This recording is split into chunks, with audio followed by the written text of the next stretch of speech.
In family violence cases, it's common for the judge or the magistrate to impose both bond conditions and an emergency protective order.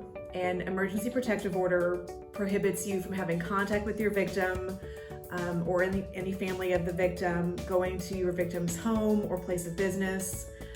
That is typically going to be limited to 30 or 60 days. So an emergency protective order expires after a certain set period.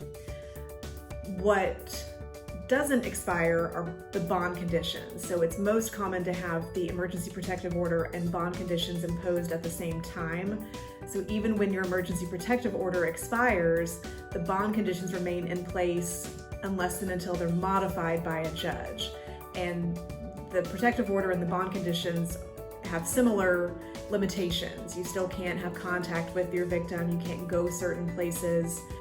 But with bond conditions, we can modify those if you need to go home, if your victim wants you to come home, if you need access to your children. But just keeping in mind that the main difference is the protective order expires and the bond conditions will stay and still prohibit you from that contact unless they're modified.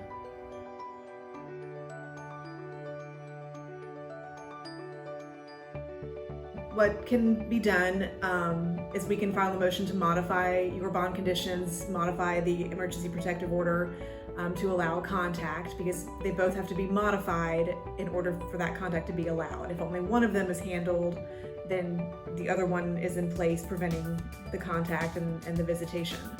So yes, they can be modified, but that has to go through a judge.